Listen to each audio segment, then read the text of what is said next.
토트넘 EPL 1위 수성, 맨시티 5년 만에 2연패 쇼크 무너진 이유, 아스널전 분석. 아스널은 9일 오전 0시 30분, 한국 시간, 영국 런던에 위치한 에미레이츠 스타디움에서 열린 맨시티와의 2023-24 잉글랜드 프리미어리그 EPL 8라운드에서 1에서 0으로 승리했다. 이번 승리로 아스널은 승점 20점이 됐지만 골득실 차이로 2위에 자리했다. 패배한 맨시티는 3위로 추락했다. 경기를 앞두고 선발 명단이 발표됐다. 모두 명단이 조금은 달라졌다. 먼저 아스널은 부카요 사카가 명단에서 제외됐다. 레안드로 트로사르, 에디 은케티아, 가브리엘 제주스가 공격진을 구성했다. 중원에는 데클란 라이스, 조르지뉴, 마르틴 웨데가르드가 배치됐다. 수비진은 그대로였다. 올렉산드르 진첸코, 가브리엘 마갈량이스, 윌리엄 살리바, 벤 화이트로 나섰다. 골문은 다비드 라야가 지켰다. 원정을 나선 맨시티는 퇴장 징계로 빠진 로드리 자리가 고민이었다. 공격진은 필 포든, 엘링 홀란드, 훌리안 알바레스로 구성됐다. 중원은 마테오 코바치치, 베르나르두 실바, 리코 루이스로 나섰다.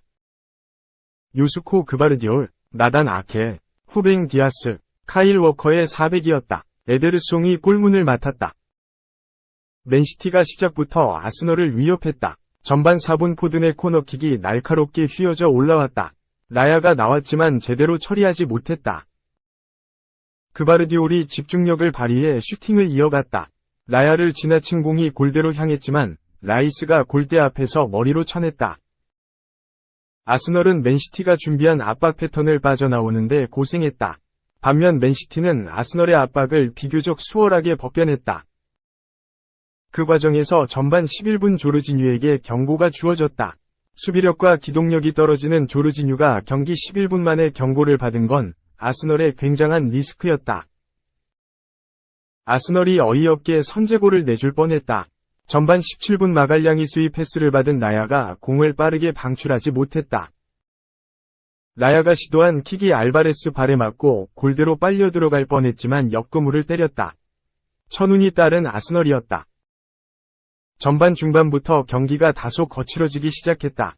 전반 22분 실바가 은케티아를 향해 거칠게 태클을 걸어 경고를 받았다. 양팀 수비형 미드필더 포지션에 뛰는 선수가 모두 경고를 1장씩 달고 뛰게 됐다. 전반 23분 라야가 또 패스미스를 저질렀다. 맨시티가 곧바로 공격으로 이어갔지만 라이스가 잘 수비해냈다. 아스널이 점점 맨시티의 압박을 잘 풀어내기 시작했다.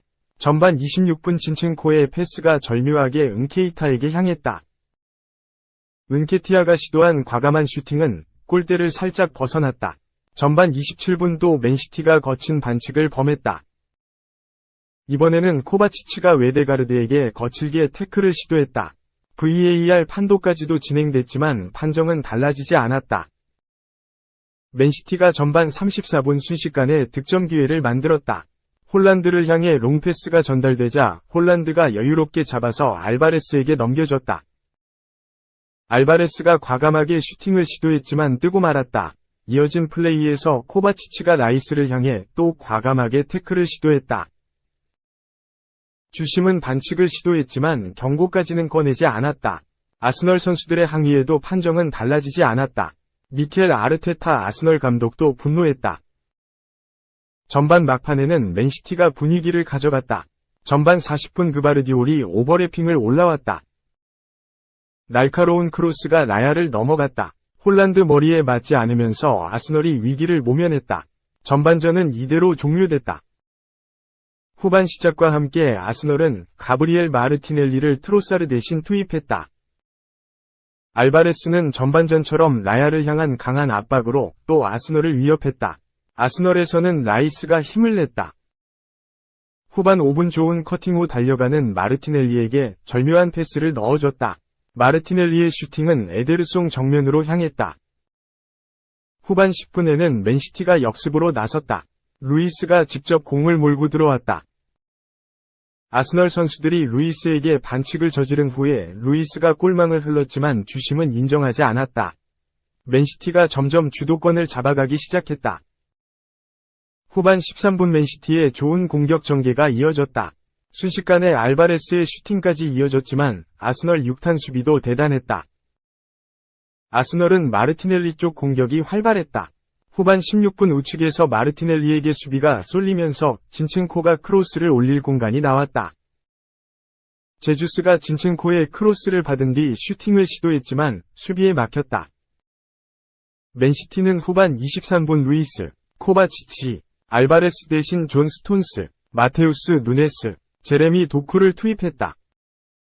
도쿠는 들어오자마자 과감한 공격 시도를 보여줬다. 아스널도 곧바로 교체를 시도했다.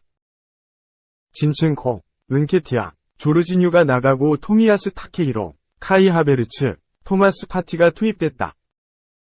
결국 마르티넬리가 사고를 쳤다.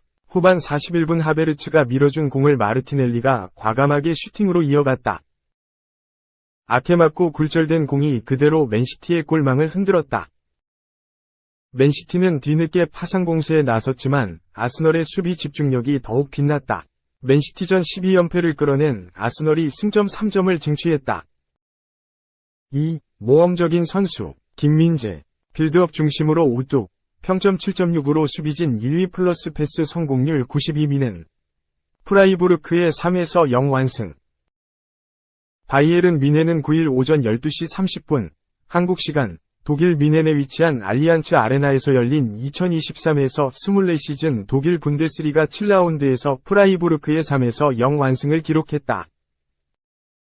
이로써 뮌헨은 5승 2무, 승점 17점을 기록, 무패 행진을 기록을 7경기로 늘렸다. 뮌헨은 지난 시즌 자존심을 구겼다. 독일을 넘어서 유럽 챔피언을 노렸지만 트로피는 리그 하나뿐이었다. 포칼에선 프라이부르크에 패하며 8강에서 무너졌고 유럽 축구연맹, 우에파, 챔피언스리그, UCL에서도 맨체스터 시티에 무릎을 꿇었다. 그렇다고 리그에서 압도적인 모습을 보인 것도 아니다. 전 시즌에 걸쳐 애매한 경기력으로 일관하더니 도르트문트의 우승을 빼앗길 뻔했다. 다행히 리그 막바지 도르트문트가 무승부를 거두며 뮌헨은 극적인 우승을 달성할 수 있었다. 이에 뮌헨은 변화를 노렸다. 지난 시즌 도중에는 율리안 나겔스만 감독을 경질하고 토마스 투엘 감독에게 정권을 넘겼다. 여름 이적 시장 때는 이탈리아 세리에 A에서 최고의 수비수로 선정된 김민재를 데려왔고 토트넘 호스퍼의 에이스, 해리 케인으로 로베르트 레반도프스키의 빈자리를 메우고자 했다. 현재까진 전대회에 걸쳐 순항 중에 있다. 리그 개막전에서 베르더 브레멘을 만나 무려 4득점을 터뜨렸고 이어진 아우크스부르크, 뛽헨글라드바흐를 격파하며 연승 행진을 이어갔다. 이 흐름은 4라운드에서 중단됐다. 지난 시즌 사비 알론소 감독이 지휘봉을 잡은 이후 상승세에 오른 레버쿠젠을 만났고 혈투 끝에 2에서 2 무승부를 기록했다. 홈에서 승리하지 못한 것은 아쉬웠지만 긍정적인 부분도 찾아볼 수 있었다. 레버쿠젠의 중단된 흐름은 보움전에서 다시 이어졌다. 뮌헨은 무려 7득점을 터뜨리며 보움을 완파했다. 직후 치러진 라이프치히전에선 2에서 2로 비기긴 했지만 슈퍼컵에서 0에서 3으로 패했다는 점을 감안하면 원정에서 2에서 2 무승부를 거둔 것은 고무적인 결과였다.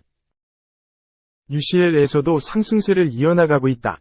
맨체스터 유나이티드와의 조별리그 1차전에서 뮌헨은 무려 4득점을 터뜨리며 승점 3점을 따냈다. 케인을 비롯해 르로이 사네, 세르주 그나브리, 마티스 텔 등 여러 공격수들이 골맛을 봤다는 것도 긍정적인 현상이었다. 하지만 경기 막바지, 집중력 저하로 인해 2골을 내리 실점한 부분은 보완이 필요했다. 신입생들은 제 역할을 다하고 있다. 먼저, 케인은 리그 6경기에서 8골을 터뜨리며 득점 랭킹 2위에 올라있다. 리그에선 뛽헨글라드바흐전을 제외하고 전 경기에서 득점포를 터뜨리고 있으며 UCL에서도 골맛을 봤다. 지난 보움전에선 분데스리가 입성 이후 첫 해트트릭을 달성했으며 이 어시스트를 포함해 무려 5개의 공격 포인트를 적립하기도 했다. 김민재 역시 뮌헨 수비의 중심이 돼가고 있다. 다요 우파메카노, 마타이스 더 리흐트와 경쟁이 예상됐지만 개막 후엔 붙박이 주전으로 나서고 있다. 김민재의 자리는 거의 고정이라고 할 수 있으며 우파메카노와 더 리흐트가 나머지 한 자리를 두고 경쟁을 벌이는 중이다. 현재까진 우파메카노가 김민재의 파트너로 많이 나서고 있으며 더 리흐트가 부상을 당한 탓에 이 체제가 계속해서 이어질 것으로 보인다. 물론 매 경기 완벽한 경기력을 보일 순 없다. 지난 라이프치히전에서 김민재는 풀타임을 소화했지만 준수한 평가를 받았다. 축구 통계 매체 소파스코어 기준 124번이 볼터치를 기록했고 92%의 패스 성공률을 올렸다. 클리어 2회, 인터셉트 2회, 태클 2회 등 준수한 수비 스탯을 보였으며 2번이 지상 경합 승리와 1번이 제공권 경합에서 승리했다. 평점은 6.9로 파트너 우파메카노 7.3 보다는 낮았지만 팀 전체적으로는 중간에 위치했다. 이에 여러 관계자들이 아쉬움을 드러내기도 했다. 투엘 감독은 김민재의 움직임을 지적하며 계획을 실행하고 공간을 찾는 데 시간이 걸렸다. 실수도 많았다. 수비적으로 엉성한 부분도 있었다. 김민재가 1대1로 나갈 이유가 전혀 없었다. 우파메카노도 김민재를 지키지 않고 뛰어나가면서 공간을 내줬다. 우리가 원하는 것과 반대되는 행동이었다. 라고 전했다. 독일의 레전드 로타어 마테우스 역시 쓴소리를 뱉었다. 그는 김민재는 아직 우리가 기대했던 모습에는 미치지 못했다. 미는 수비의 불안 요소로 남을 수도 있다. 그는 분데스리가에 익숙해져야 한다. 김민재를 영입한 것에 대해 부정적인 것은 아니지만 아직까지 기대에 부응하진 못하고 있다. 라고 말했다. 부정적인 평가를 받은 김민재. 하지만 단 한 경기 만에 자신의 가치를 증명했다. 지난 코펜하겐과의 UCL 조별리그 2차전에서 위네는 2에서 1진땀승을 거뒀다.